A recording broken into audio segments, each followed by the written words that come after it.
ఇవాళ రాష్ట్రంలోనే ఒక ఆదర్శంగా 250 ఎకరాల ఒక ఎడ్యుకేషన్ హబ్ కడుతున్నాం.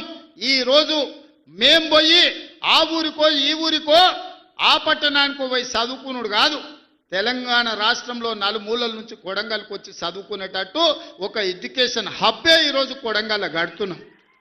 ఇది మా విధానం. మేం కక్షల రాజకీయం చేయం, ఎవరి మీద కక్ష కట్టం, ఎవరి పాపానికి వాడు పోతాడని దేవుడి మీద నమ్మకంతో కష్టాన్ని నమ్ముకున్నోళ్ళు. కొడంగల్ ప్రజలు రోజుకో 2 గంటలు ఎక్కువ పని చేసేటోళ్ళే కానీ ఎవరిని సొమ్ము ఆశించేటోళ్ళు కాదు. ఎవరి గురించి మేము ఆలోచన చేయం, మా పని మేము చేసుకుంటాం. కానీ మా పని మేము చేస్తుంటే కూడా కాళ్ళలో కట్టె పెట్టిర్రు అనుకో, ఇక మా సంగతి అయితే చూపుతామయ్యా. ఏమంటారు? అంతేనా? అంతేనా? 2 ఏళ్ళు ఏమన్నా అన్నానా? ఆయన మన బయటకు వచ్చి ఇక చూస్తా, తోలు తీస్తా, తాట తీస్తా, ఇక నీ సంగతి చెప్తా అన్నాడు. రా బిడ్డ రా రా, రెడీగా ఉన్నారా, ఇక అందుకే కొడంగల్ నుంచే చెప్తాం నీకు అని చెప్పి 3 రోజుల నుంచి మాట్లాడలేదు. ఇవాళ మాట్లాడుతున్నా. ఆయన కొడుకు చెప్తున్నాడు, మైకు ముందలకు వస్తలేడు ఆయన, దాచుకున్నాడు అని. నీ ముఖం ఎప్పుడైనా చూసుకున్నావులా అద్దంలా? పేడమూతి బోడిలింగం, నువ్వు కూడా నా గురించి మాట్లాడతావా? నీవెంత, నీ స్థాయి ఎంత? అయ్య పేరు చెప్పి బతికటోనివి నువ్వు, ఆంధ్రలో గుంటూరులో గుడివారిలో చదువుకున్న నువ్వు, నీకేం తెలుసు తెలంగాణ గురించి, మా పౌరుషం గురించి? నువ్వు కాదు, మొత్తం నీ జాతినంతా తెచ్చుకో. ఎట్లా తెచ్చుకుంటావు? ఏడికి రావాలనో చెప్పు. మా ఊరన్నారా, మేమన్నా మీ ఊరికి వస్తాం. ఎవడు భయపడుతుండో సంగతి తేలుస్తా. వెనకటికోసారి చెప్పిన గిట్లనే గజ్వేల్కి వచ్చి చూడు అని చెప్పిన, గజ్వేల్కి వస్తా బిడ్డ, నీ నెత్తి మీద కాలు పెట్టి తొక్కుతా అని. గజ్వేల్కి లక్షలాది మంది కార్యకర్తలతో పోయినాం, కాలు మీద పెట్టి తొక్కితే పాతాళానికి పోయిన మళ్ళీ ఇప్పటి వరకు తేలలేదు.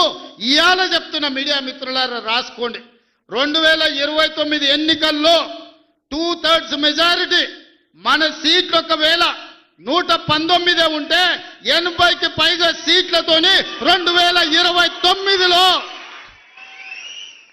మా ప్రభుత్వం ఏర్పాటైంది. ఒకవేళ 153 సీట్లయితే 100 పైగా సీట్లతోని 2/3 మెజార్టీతోని తెలంగాణలో రెండోసారి కాంగ్రెస్ ప్రభుత్వాన్ని తెస్తాం. ఇది మా సవాల్.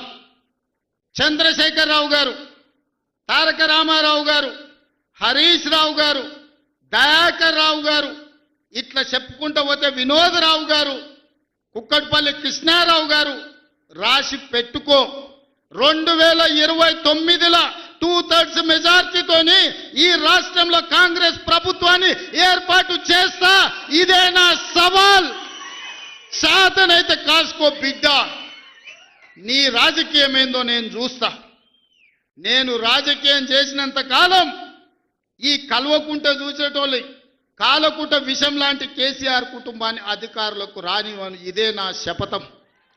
ఇదే నా శపథం. కొడంగల్ బిడ్డగా ఈ గడ్డ మీద నుంచి నేను శపథం చేస్తున్నా. నేను రాజకీయాలలో ఉన్నంతసేపు రాబోయే ఎన్నికల్లో కేసీఆర్ కుటుంబానికి అధికారం అనేది కళ. బీఆర్ఎస్ పార్టీ, కేసీఆర్ చరిత్ర గతమే. మీ పార్టీకి మీకు భవిష్యత్తు లేదు. Thanks for watching Focus on TV. Please subscribe, like, comment, and share.